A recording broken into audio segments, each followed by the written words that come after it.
What's going on, Infected? It's Wolf the Quarantine, and this is Kickstart Your Week. Now, if you're not familiar with what Kickstart Your Week is, this is my weekly show where I basically just cover Kickstarters that I personally thought looked cool. Now, there's only really one rule, and it's I limit it to a maximum of 5 Kickstarters, because there's so many Kickstarters every week, and it'd just be impossible to cover all of them. Other than that, there's not really a whole lot of rules about what I do and do not choose. These, of course, it's not mutually, or not, I don't think that's the right word. These aren't like exclusively the best ones. These are just the ones that I thought looked cool. It could have been the thumbnail looked neat. Maybe it's a game I already reviewed or even previewed. Maybe it's a reprint of a game I've already done. Maybe like I said, the thumbnail was cool, the name was cool, the theme was cool. Who knows? And I talk about them a little bit in this. So sit back, relax, and hope you enjoy the show. Now, first up is Run, Fight, or Die Reloaded. Now, I've back when I probably the first year I got into board games, somewhere right around there. I remember seeing Tom Vassell and the Dice Tower talk about Run, Fight, or Die, and pretty much universally they all really enjoyed the game. And with that said, I'm super burnt out on zombie games. Everybody and their mother came out with a zombie game a couple years back. But this one looks a little bit different. It looks like it stands kind of in a league of its own. Plus, I love the artwork. Like, the artwork there, it looks beautiful. I keep pointing in the screen like this, like you guys can see me. But I really like the artwork. It's got that really cartoony style. Like, it's obviously not meant to take itself seriously, but the way the game I've had it explained to me is basically like King of Tokyo, just better. I think it's Rado mentioned that it just kicks King of Tokyo's ass, and what it is you're going to draw, I guess, location cards. And then the location cards, I'm trying to see if I can find them here. Everybody's got a board that has 3 different areas that you see here. And you're rolling dice, and then you can set so many dice to the side. Like, I want to keep these, similar to, what is it called? The Space Game. I can't think of the name of it off the top of my head. Into the Black, I think, is the expansion. It's on the tip of my tongue. I can't remember what it is. It's Tiny Epic Galaxies. There we go. Similar to that, where you roll dice and go, I want to keep these. And then you get like 1 reroll. In this game, you get 2. But then certain sides of the dice have to be locked in. And so like zombie sides, I think you don't get to reroll. Stuff like that. And the zombies are slowly going to be coming towards you. And you're trying to cooperatively work together and get the hell out of the city. And once, as you saw here, once the zombies reach your player board from the bottom one, then they just do damage. And I don't know, I just thought it looked interesting. I was never really a big fan of King of Tokyo. It's way too light of a game for me. Yeah, this is right here. I think this definitely kicks King of Tokyo's ass. So it looked really cool. I've almost bought this game, the first printing of it, got numerous times. So this is probably where I'm going to jump in if I wind up deciding to back this one. But yeah, this one looks really interesting. It looks like it's different than your normal zombie. And next up is Call to Adventure.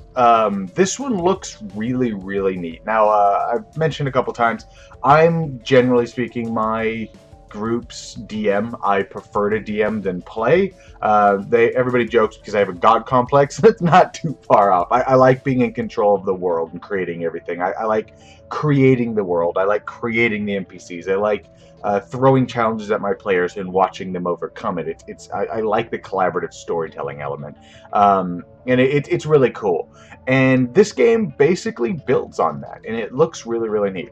So what it is you're building your own hero. You start off with these certain cards here. I don't remember I don't know which ones, but you start off basically with your initial hero, like their initial traits, basically, and they're 3 cards, whether you're heroic or whatever.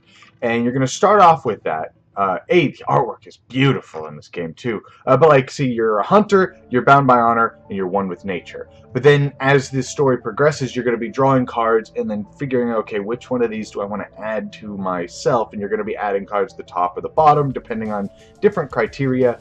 And then that's going to be building onto your hero. And at the end of the game, whoever's the most like heroic points, which I think are these, pardon me, these little triangle diamond things.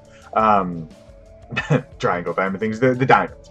Whoever's the most of those, minus I think the black ones, that's how many points you have, and whoever's the most points is the most well-developed character, or the most heroic character, or whatever.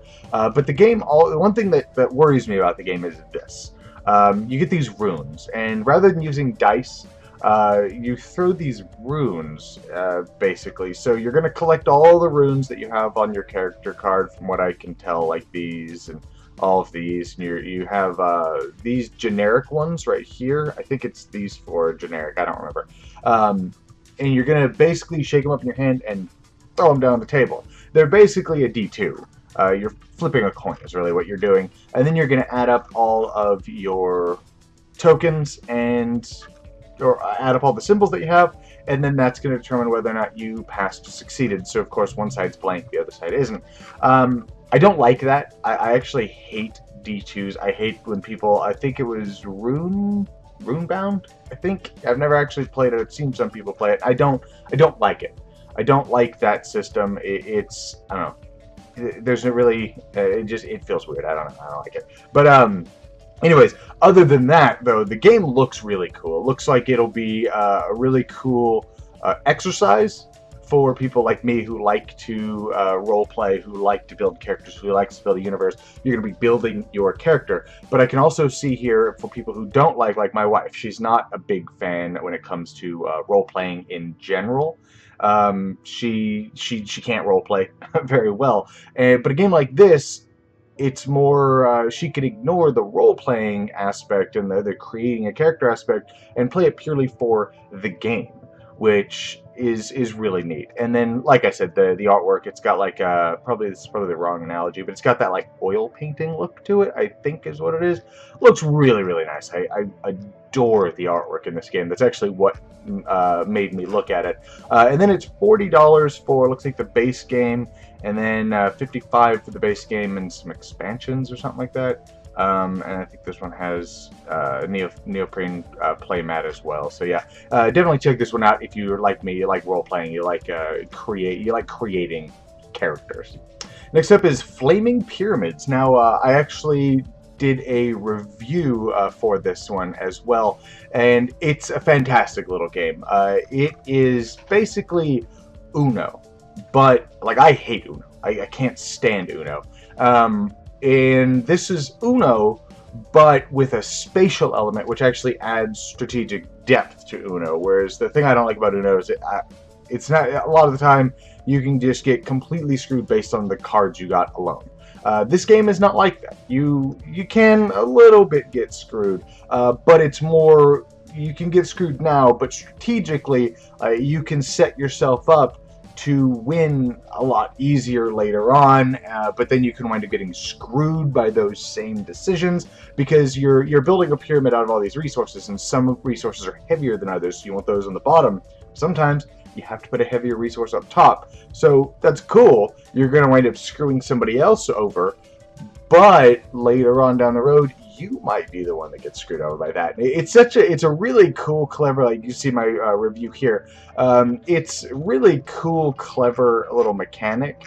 And then on top of that, there are a couple of these cards here that are flammable, which is pretty cool. Because if you set two flammable, if you put one, there's a fire, it'll have like a wheat on fire or wood on fire. And if you put that next to something else that's flammable, then it's just going to burn an entire section of the pyramid out, and then it's all going to come crumbling down. And if it comes crumbling down, it all goes back into your deck, whoever caused it to crumble down. And the goal of the game is really just to, yeah, you see here a little fire, a wheat fire. And your goal is to have no cards left. And it's a really light, really fun little game. Next up, we have Escape Plan. Now, this one is made by Eagle Gryphon Games, which they made some of my favorite games. Vinos is fantastic. Lisboa, which is also fantastic. Super heavy. There's the Gallerist, I think it is. Several other games. Like, I own a bunch of them. I've reviewed several of them. I've worked with them in the past. They're a pretty cool company. This one, it looks really, really neat. So, one of my favorite movies is Reservoir Dogs, where that's why I like Cash and Guns, because it's basically Reservoir Dogs, the game. This is kind of like that. You all had a successful heist, but somebody's tipped off the police, and then now there's been a bunch of bickering, a bunch of squabbling, I think is the right word, and now everybody decides, you know what, screw you guys, we're going our separate ways. So your goal is to get out of town. So throughout the course of the game, you're going to be trying to go around the city, find your hidden caches. I think that's the right way to put that.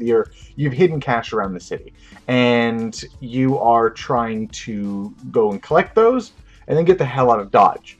But throughout the course of the game, you're going to be hiring, help, pulling favors, paying off like gang members to start ruckus over in a certain part of the city to pull the police there. But as the game goes on, certain exits, because you're going to be uncovering parts of the city, which is kind of weird because you think you know the city, but whatever. It's going to be blocking off exits, so it narrows down where you're allowed to go. Now, I'm not sure if you can try to escape early with a little bit of money, similar to Netrunner Mainframe, I think it's called, or it's the card one where you're scaling the tower. I have it over there. I don't remember what it's called. But or if you could just get out early with a little bit of money and hope everybody else gets busted, or what, I don't know if you could do that. But the way the video made it sound like is you could definitely escape on the third round. That's when you have to escape. There's only one exit at that point. But you're really trying to pool your resources and screw each other over and pay off the cops. Go, hey, maybe you should go check them out instead, kind of thing. And it looks really cool. I like games where you get to be the bad guy, because so many games nowadays you're always the hero and the good guy. Sometimes you want to watch the world burn, and I like when games give you that option. And lastly is Moonshiners of the Apocalypse. Now, what actually caught my eye with this one is the really cute redhead in the game that you see right here. But I started looking a little bit more into the game, and it actually looks like a lot of fun. Basically, the theme of the game is, I'm not sure if it's Western or if it's apocalypse. I'm not really sure. But basically, it looks like it's really just another play on zombies, really. You have a bunch of drunkards that are roaming around the countryside, and they're trying to basically drink all of your booze, while you're also trying to establish new parts of the city. Each part of the city, each building you build, they produce different resources, stuff like that. And they have people that are there, and the drunkards are coming, drinking all the alcohol, scaring people off, stuff like that. And you guys are the 4 Moonshiners of the Apocalypse, and you're basically trying to beat the crap out of these the drunkards to get them to stop drinking all your alcohol. And you're going to be producing all these resources to be able to buy more stuff, the whole 9 yards. And at the end of the game, all of your resources are converted into gold, and there's like a hot air balloon coming, and you're trying to buy your ticket onto the one-way ticket, and then whoever's the most gold at the end wins. But the minis look really, really cool. I would be a little worried about some of these, like their durability. I could see them breaking pretty easily, especially like this right here, super bendy. How linky this guy is, super, super bendy. These guys are pretty solid. She's a standard mini, shape and everything, so I think Marla Jones would be fine. But namely Samuel Connery, I can see that one getting warped super fast or breaking really easy. But other than that, the artwork in it looks really stupid, really silly. I like it. It's very, very cartoony. It looks very, very lighthearted. When you watch that video there, it also is very lighthearted about itself. It knows what it is. It knows it's just silly, stupid fun. I just punched my printer. Silly, stupid fun. The artwork in it, really, really nice. It looks like, yeah, there's also more heroes that you're going to be able to use, which is pretty cool.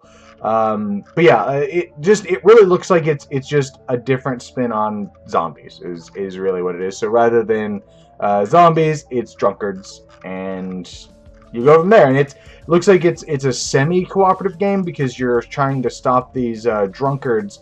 As you see here, you're trying to stop them from destroying the town, but only one of you guys, only one of you guys can win. So how much are you willing to help everybody else? Yeah, that building you're going to be able to need. Maybe you don't really need it too much anymore. Maybe they need it more, so go ahead and let the drunkards. So maybe you don't help. And I like games that do that where it's you begrudgingly have to work together. I really like that. And those are my Kickstarters for this week. So I was a little torn over what I wanted to give my arbitrary Kickstarter of the week award to. This week there were actually quite a few games. I had to cut out several games to get it down to my 5, and that normally doesn't happen. Usually I have to really struggle to get 5. Sometimes I don't even bother just because of the selection. But this week, definitely check out Kickstarter. There's a lot of good games on there right now. But I was torn between the Call to Adventure, because I really like the idea of the game, but I really hate their dice mechanic. I don't like D2s, basically. So then I thought about going with Flaming Pyramids, because I've played this one, and this one is fantastic. It is a really fun, really light little game. Pretty much anybody can play it. It takes a few minutes to teach. It's not hard at all. But I figure I'm going to go with Run, Fight, or Die. Purely because out of all the games that I've covered tonight, or today, I guess, because I usually record this in the evening, but I have company coming over. But of all the games I've covered today that I saw on Kickstarter that I really liked and looked interesting, Run, Fight, or Die is the one that I'm probably going to wind up kickstarting, because I've had my eye on it for a while. Yes, I'm super sick and tired of zombie games. This one looks really cool, because it looks less like, I mean, of course, it's definitely zombies, but it looks like it's a little different than a zombie game. And the zombies are more of a backdrop, I guess. They're an invading force that you're just trying to keep out while you achieve whatever your goal is. And so out of all the games, that's the one I'm probably going to wind up backing. If I had to choose one, I may money permitting, I wind up backing a little bit more, but that's how I wound up narrowing down this one. Is if I can only back one of these games, which one am I gonna back? And it wound up being Run, Fight, or Die. Anyways, those are my Kickstarters for this week. I hope you guys enjoyed. If you'd like to help support the channel, definitely check out down below. I have a link to my Patreon. And any little bit of support will help. Even $1 would definitely be appreciated. I also have a one-time donation button as well. If you'd like to help out that way, I would definitely appreciate it. If not, definitely continue watching the channel. If you're new here, hit that subscribe button down below. That also helps support the show. I definitely appreciate each and every one of you guys, and I'll see you guys next time in the quarantine.